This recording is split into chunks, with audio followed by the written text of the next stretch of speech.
നമസ്കാരം, അസ്സലാമു അലൈക്കും. ആദ്യം പൊതുജനങ്ങളോടൊരു സോറി. എൻ്റെ പ്രധാനമന്ത്രിക്കും സുരേഷ് ഗോപി സാറിനും ഞാൻ എന്തിനാ സോറി പറഞ്ഞതെന്ന് പറഞ്ഞാൽ നിങ്ങൾ ഒന്ന് മനസ്സിലാക്കണം. കഴിഞ്ഞ 45 കൊല്ലമായിട്ട് എൻ്റെ നുണ പറഞ്ഞ് എൻ്റെ എല്ലാ ഭാഗങ്ങളും അടിച്ച് നശിപ്പിക്കലായിരുന്നു ഇവിടുത്തെ 3 രാഷ്ട്രീയ പാർട്ടികളും കൂടി ചെയ്തിരുന്നത്.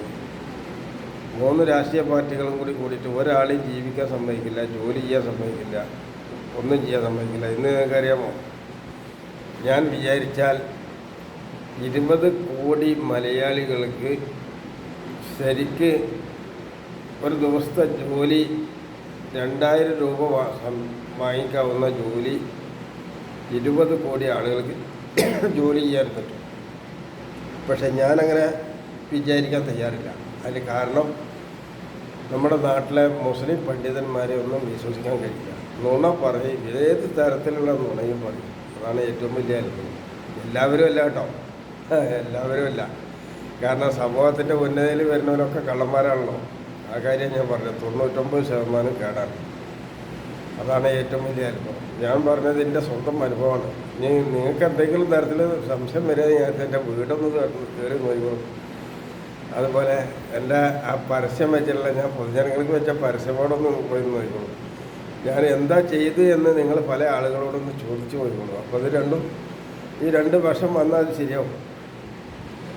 അപ്പോൾ നുണ പ്രചരിപ്പിക്കുക, അതായത് പിന്നെ തെറ്റായ രീതിയിൽ വ്യാജ വീഡിയോകൾ നിർമ്മിക്കുക, അതിന് കൂടുതൽ പറഞ്ഞാൽ ഇവർ ആണ് പെണ്ണായിട്ട് ചാറ്റ് ചെയ്യുക, നിങ്ങളെ നശിപ്പിക്കുക, അങ്ങനെയൊക്കെയാണ് ഇവർ ചെയ്യുന്നത്.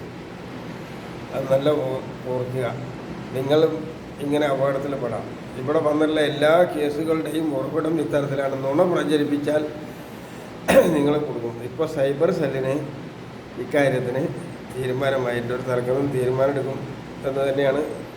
അതായത് പുതിയ നിയമം ഉണ്ടാക്കാൻ വേണ്ടിയിട്ട് റെഫറൻസ് കൊടുത്തിട്ടുണ്ട്. അപ്പോൾ ആ നിയമം ഉണ്ടാക്കുക എന്ന് പറഞ്ഞാൽ ഞങ്ങളെപ്പോലത്തെ അവിടെയും ഇവിടെയും കയറുന്നിട്ട് നിയമങ്ങൾ ഉണ്ടാക്കണം. അല്ല നിങ്ങളുടെ പാർലമെൻറ്റിലെ എംപിമാർ ഇരുന്നാലൊന്നും ഇവിടുത്തെ ഒന്നും ആവില്ല. അവർക്കൊന്നും അറിയില്ല.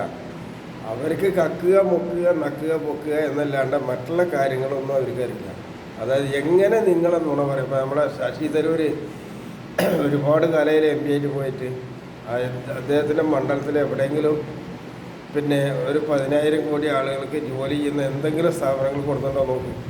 അതിന് വിവരം വേണം. കളിച്ചറി മനസ്സിലായില്ലേ? അങ്ങനെ കീഴ്പ്പെട്ടുള്ള ഓരോ എംപിമാരെ നോക്കും. ഇപ്പോൾ നമ്മുടെ ബഹുമാനപ്പെട്ട കേരളത്തിൻ്റെ മുഖ്യമന്ത്രി പിണറായി വിജയൻ 10 കൊല്ലം കഴിഞ്ഞു കേരളം ഭരിച്ചിട്ട്. എവിടെയെങ്കിലും ഇങ്ങനെ ഒന്ന് കൊടുത്തു നോക്കും. ഒരു തൊഴിൽ സ്ഥാപനം എവിടെയെങ്കിലും കൊടുത്തു നോക്കും. ഞാൻ കുറ്റം പറയണമല്ല, ഞാൻ പറഞ്ഞ സത്യമാണ്. ഇനി അത് ചോദിച്ചു നോക്ക്. നിങ്ങളെ ലോകത്ത് ജനിച്ചിട്ടില്ലാത്ത മാതിരിയാണ്.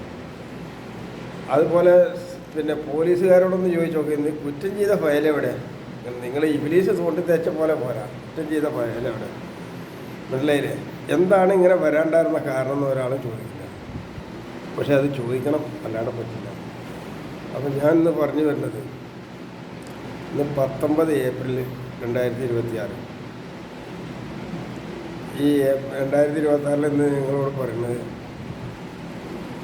പിന്നെ